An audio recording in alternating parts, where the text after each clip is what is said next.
ইতিমধ্যে আপোনালোকে সকলোৱে গম পাইছে যে সামাজিক মাধ্যমত যে বীৰ লাচিত সেনাৰ নেতা শৃংখল চলিহাই ধুবুৰী জিলাবাসীৰ ওপৰত কিছু কটু মন্তব্য দাঙি ধৰিছে। সেয়ে আমি আজি অবিভক্ত গোৱালপাৰা জিলাৰ কলিতা জনগোষ্ঠীৰ লগতে আমি ধুবুৰী জিলাৰ কলিতা আলপাইন জনগোষ্ঠী আমি একত্ৰিত হৈছোঁ আৰু এই আপোনালোকৰ সংবাদ মাধ্যমৰ জৰিয়তে আমি শৃংখল চলিহাৰ বিষয়ে কিছু আমি মন্তব্য দাঙি ধৰিব বিচাৰিছোঁ। আচলতে শৃংখল চলিহাই তেখেতে যেটো কথা কৈছে যে ধুবুৰী জিলাত এক মিয়াৰ বাহিৰে যে তাত কোনো খিলঞ্জীয়া জনগোষ্ঠী আছে বুলি তেওঁলোকে নাভাবে, তেওঁ নিজেও নাভাবে আৰু অসমবাসীও নাভাবা বুলি এই কথাটো কৈছে। কিন্তু আচলতে আমি আপোনালোকৰ সংবাদ মাধ্যমৰ জৰিয়তে তেখেতক আমি সকীয়াই দিছোঁ যে আপুনি কি কৰক যে ধুবুৰী জিলাৰ যিখিনি বসবাস কৰা মানুহ আছে তাৰ প্ৰতি আপুনি অকণমান চৰ্চা কৰক, জ্ঞান আহৰণ কৰক। কাৰণ ধুবুৰী জিলাৰ পৰা এটা সময়ত ধুবুৰী জিলাৰ পৰা আমাৰ অসমৰ মুখ্যমন্ত্ৰী আছিল প্ৰয়াত শৰৎচন্দ্ৰ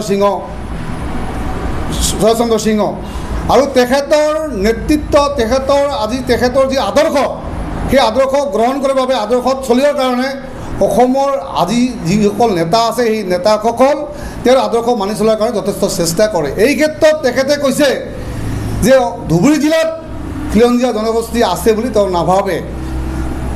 আপোনালোকৰ জৰিয়তে আৰু এটা কথা কৈছোঁ যে আজি কিছুদিন আগৰ পৰা আমাৰ অবিভক্ত গোৱালপাৰা জিলাত ৰাজবংশী বন্ধুসকলক KC দিয়াৰ কাৰণে অৰ্থাৎ KC এডপভাৱে দিছে আৰু পূৰ্ণাংগ দিয়াৰ বাবে চৰকাৰে অতপতভাৱে লাগি পৰিছে। যদি ইয়াতে খিলঞ্জীয়া মানুহ নাই তাহলে KCখন দিব ক'ত? তেখেতে নাজানে ধুবুৰী জিলাৰ ইতিহাসৰ কথা যে আমাৰ ধুবুৰী জিলাত মানে অবিভক্ত গোৱালপাৰাৰ ভিতৰত ধুবুৰী জিলাত যে গোৱালপাৰীয়া কলা কৃষ্টিৰ ক্ষেত্ৰত প্ৰতিমা পাণ্ডেৰ নাম অকল অসমতেই নহয় ভাৰতবৰ্ষতেই নহয় গোটেই বিশ্বতেই জনাজাত। তো এই ডাটাসমূহ তেখেতে আহৰণ নকৰাকৈ তেখেতে তেওঁ নুখুধাকৈ এটা কটু মন্তব্য দিয়াৰ বাবে তেখেতক আমি আমাৰ আজিৰ সংবাদ মাধ্যমৰ জৰিয়তে কলিতা জনগোষ্ঠীৰ ফালৰ পৰা তেখেতক আমি সকীয়াই দিছোঁ। তেখেতক কৈছোঁ আপুনি অলপমান আদৰ্শৱান হওক আৰু জনগোষ্ঠীটো আপোনালোকৰ যি সংগঠনটো আছে সংগঠনটোক নেতৃত্ব দিয়াৰ কাৰণে অকণমান ভালদৰে ভাল ভাষাত ভাল কলা কৃষ্টিৰ মাজত তেখেতে নেতৃত্ব দিয়াৰ বাবে ব্যৱস্থা কৰক। তেখেতে আপাৰ আসামত থকা বুলি কয়, আমি কেতিয়াও নাভাবোঁ যে শদিয়া বেলেগ ধুবুৰী বেলেগ গুৱাহাটী বেলেগ। আমি কেতিয়াও কোৱা নাই যে গুৱাহাটীখন নামনি অসমত আমাৰ এই সমস্যাৰ মাধ্যমৰ মাজেৰে আপাৰ আসামে চলাচল কৰি আছে, আপাৰ আসামে চলি আছে বুলি। কিন্তু আমি বিভিন্ন সংবাদ মাধ্যমৰ মাজে মাজে দেখা পাওঁ যে আপাৰ আসামৰ যিখিনি মানুহ আছে তেখেতে নামনি অসমক খুব অতি তুচ্ছ মন্তব্যৰে মাজে মাজে ভাষা কৈ আছে। গতিকে আমি শৃংখল চলিহাক কৈছোঁ আদৰ্শৱান হওক আৰু আপুনি যে কটু মন্তব্য দিছে ধুবুৰী জিলাত খিলঞ্জীয়া নাই বুলি এই কথাৰ ওপৰত তেখেতে ক্ষমা খোজক যে তেখেতৰ ভুল হৈছে বুলি। অন্যথা আমি ধুবুৰী জিলাৰ যিসকল খিলঞ্জীয়া জনগোষ্ঠী আছোঁ আমি একত্ৰিত হৈ কলিতা নাথ গৰিয়ামৰীয়া দেশী আপোনাৰ ৰাজবংশী বন্ধুসকল যিমান আছোঁ আমি খিলঞ্জীয়া জনগোষ্ঠী একত্ৰিত হৈ আমি শৃংখল চলিহাৰ বিৰুদ্ধে আমি তীব্ৰ প্ৰতিবাদ কৰিম, এই কথা আমাৰ স্পষ্ট। শৃংখল চলিহাই অসমত বাৰে বাৰে এনেকুৱা কটু মন্তব্য দিয়াটো অসমৰ ৰাইজক বিভ্ৰান্ত কৰাটো আমি নিবিচাৰোঁ।